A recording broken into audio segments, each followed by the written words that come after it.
natin sa buong kapulungan. Check your time. 32 minutes. Makaraan po ang alas 8 ng nagmamagandang umaga. 8:32 on the clock.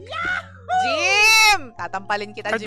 Partner. Ano na namang hinahanap mo dyan? Ito, may akong reaction na kagad doon sa letter sender mo. Ayusin mo, Jim. Ayusin ko talaga to.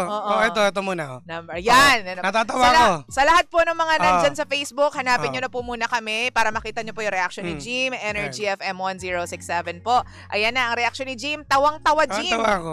Sa letter sender. Yung laughing emoticon. Iba dating talaga. Bakit? Alam mo, itong si letter sender mo parang si, member yata ito ng P-pop girl eh. Bakit? Bakit? Mahilig sa pops. Mahilig sa pops? Oo. Diba? Nakakainis siya. Ano daw yun? Yung ex niya, nakikipagkita siya, tapos nakikipagchorba pa siya. Oo. Tapos habang may in-entertain siya dun sa bago. Loko-loko rin talaga. Alam mo yung mga letter sender, manayaya mo talaga ako. Tapos magtatanong sa atin kung anong reaction. Sorry ha. Kasi diba, napakawawa naman yung lalaking, yung isa na walang kalam-alam. Sorry, tawa-tawa ko sa miyembro ng P-pop kasi mahilig sa pops. Kaya nga, ewan ko talaga. Masyadong halata naman, di ba? Tibili mo, may nangyayari pa sa kanila. Kasi nga, hindi nga daw siya makapag-let go dahil doon nga lang sila nagko-connect. I mean, doon sila, alam mo yun, kasi compatibility nila, mataas silang dalawa doon sa bed. Pero sa ibang mga bagay, sa relationship, hindi. Kaya nga sila nag-break eh. Ba't di mo i-try yung bago? Hoy! Try agad! Di ko yun din naman hinahanap niya eh. Pero, di ba? Pero nakakatawa lang kasi si girl na parang ang dating niya kasi, parang wala siyang kumbaga walang delikadesa sa sarili. Ayun. Ginagawa niya lang to, just for fun? Oo. Anak ka ng puts. Hoy! Sorry. Kaya nakakatawa. Yun yung nakakatawa. Pero dalawa yan yata. Ito isa. Ano isa? Siyempre hindi mawawala to. Ayan, sa lahat po ng mga galit na galit po si Jim. Kasi, number one, nakawawa yung guy. Totoo. Kasi, itong bagong guy. Yung bago. Yung bagay, gunggong yun eh. Alam niya na nga, sinisira niya pa yung buhay. Pero yung itong bagong guy, nakakawa. Kasi nga, di ba, wala siyang alam. Biri mo, nahuli pa. Nabasa pa sa cellphone. Nabasa? My gosh. Kung hindi niya nabasa sa cellphone yun, wala siyang kamuwang-muwang. Totoo. Na may ganun palang ginagawa yung babaeng nililigawan niya. P-pop nga eh. P-pop talaga to eh. Babae. Sorry, baka nanonood na P-pop ka.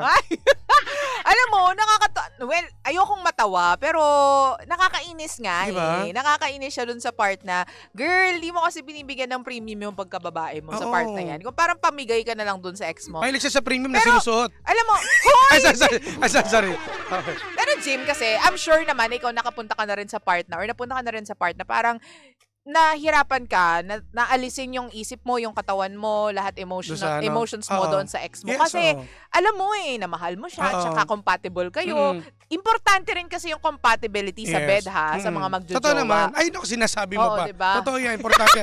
Yan ang nagpapatibay ng relasyon. Totoo, maging practical lang. Yan ang nagiging patunay na nagpapatibay. Dapat hindi nawawala yan.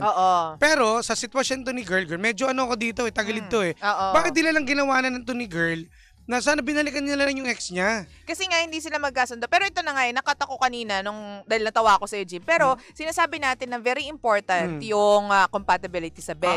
Pero hindi lang yan kasi ang factor para magsama ang dalawang tao. Package deal. Diba? Kasama yung pagmamahal. Pagmamahal, respeto. Diba? Yung happiness, yung friendship ninyo. Yes. At bonus na yung compatibility sa bed. Tama. No? Pero yun nga, may mga tao din na hindi din nagbe-break tulad nito or hindi makalet go sa isa't sabi ko, so yun yung pinanghahawakan nila na feeling ko wala na akong may experience na ganito natulad niya try mo yung mabait ba yung sabi, yung lalaking na kilala niya na bago? Oo. Baka mas wild pa yun. Hoy! Hindi natin, alam mo, syempre, bago pa lang kayo hindi niya pa pinapakita yung totoong kulay ng buhay niya niya, yung pagkatao niya Di ba? Wala masama mag-try kasi wala na kayo XSX. Taray. Maliban kung mahal mo pa. Kung mahal mo pa, ito choice mo yan. Kung mahal mo pa, balikan mo. Huwag ka na mag-aksedo sa isang tao kasi kawawa naman yung lalaki na in-entertain mo ba Oo nga. Kalmahan mo lang, Jim.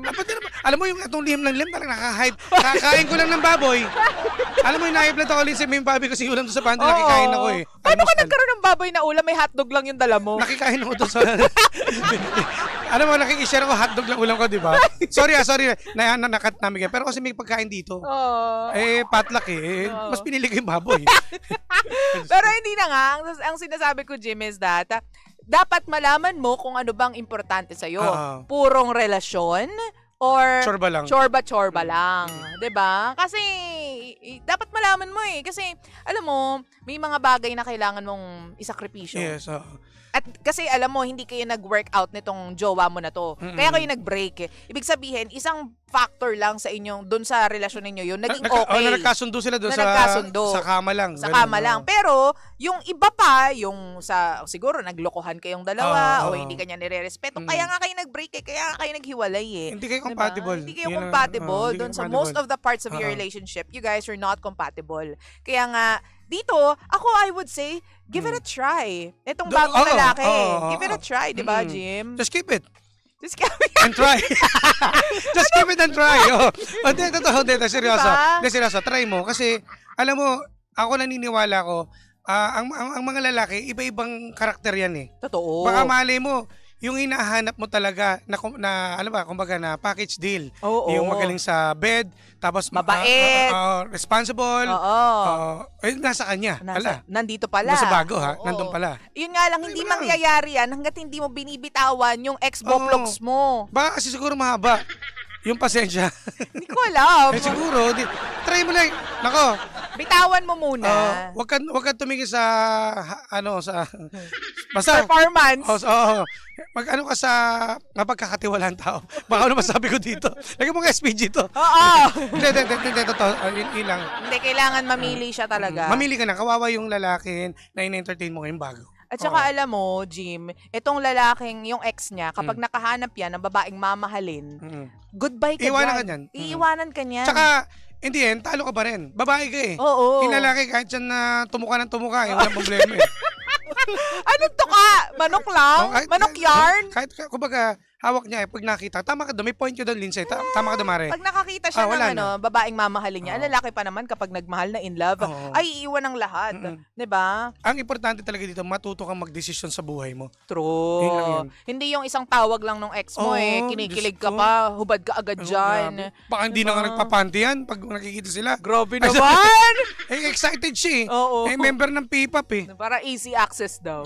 Ay, grabe. Wag naman ganon. Irespeto mo yung sarili mo. Tama. Oo, ha? At hindi mo makakamit yung respect na yan kapag hindi mo binitawan pa yung ex mo. At saka imagine, pinapayagan mo siyang maglabas-pasok sa buhay mo, sa katawan mo, nang wala naman na kayong commitment. Ito pa ha, Jim, doon sa medical part naman, baka mamaya ganyan din siya, may kinchorva din siyang iba. As isa ka lang sa mga babaeng kinchorva niya, mamaya magkasakit ka pa, bakla. Alam mo, kailangan na ito may kausap eh. Ikaw close door meeting ko to, mag-PM ka sa akin. Talaga ba? Ako sabi ko siya maigi. Talaga ba? Usap lang ha. Baka magbago isipan niya, tingnan mo. Nakakaloka ka. Ang sabi dito, tawag ng laman, purong relasyon o puro konsumisyon. Ito ha. Ayun nga sa desk natin. Sabi ni Choy Hamsred. Magandang umaga. Lindsay, ito lang masasabi ko sa'yo, ate. Na nagtatanong ka paano iwan yung ex. Tapos meron ako dito sa work ko. Still brush daw. Kamutin mo daw yan. May lalaking seryoso sa'yo tapos lagi kang nakikipagkita sa ex mo para lang may mangyari yung bang, diba? Tama naman totoo din naman. Malandi rin talaga to. Yung ano mo. Huy, kalmahan mo lang. Alam mo, sa susunod na magpapadala sa yung letter sender, makinig po kayo, yung mga magpapadala po, yung mga nakikinig at sa Facebook Live, ilagay yung edad. Para doon tayo magbasa. 34. Kaya pala. Oo. Kaya pala. 34 na si Sheila. Kaya. Maano pa?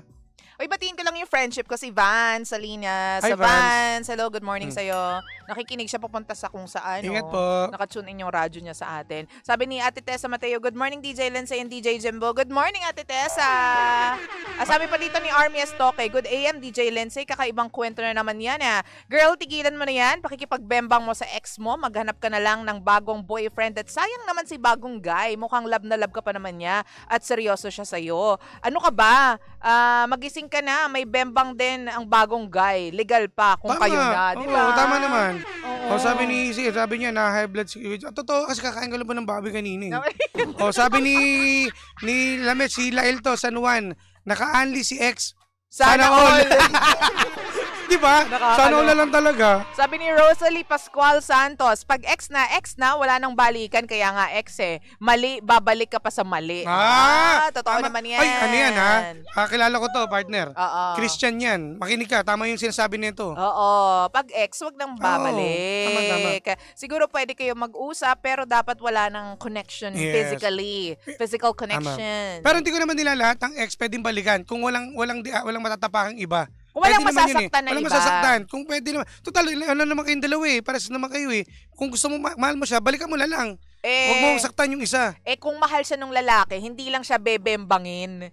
Ipupursue ulit siya kung mahal siya nung lalaki. Kaso hindi naman siya pinupursue eh. Paano kasi nakikita lang sila doon sa motel, hindi naman sila nag-uusap about sa relasyon. Diba? Mali nila. Paano ka pa nga ipupursue ng ex mo, binibigay mo na yung bagay na gusto niya lang naman. Mahilig dito sa Pearly Shell eh.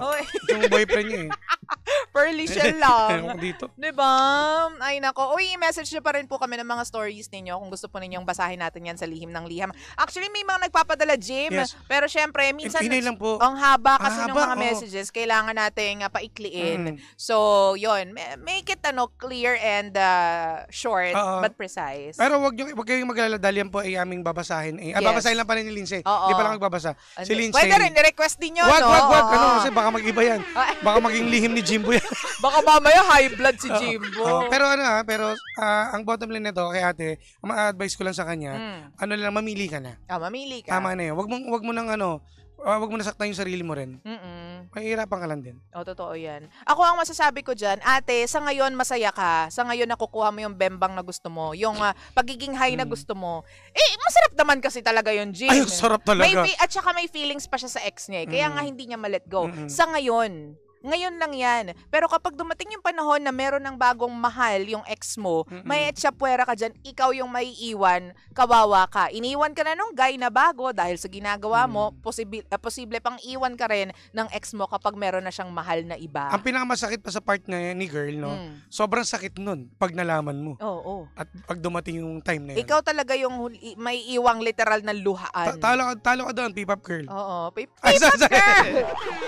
Diba? At saka again, bigyan mo ng prestige, ng premium yung pagkababae mo because that is so important. Tama. Diba? At ayun, thank you very much for tuning in. Kanina pa, alas 5 na nagmamagandang umaga sa aming dalawa ni Jimbo. Kanina pa alas 4, partner. Kanina pa. Ako nagbukas ang gate dito eh.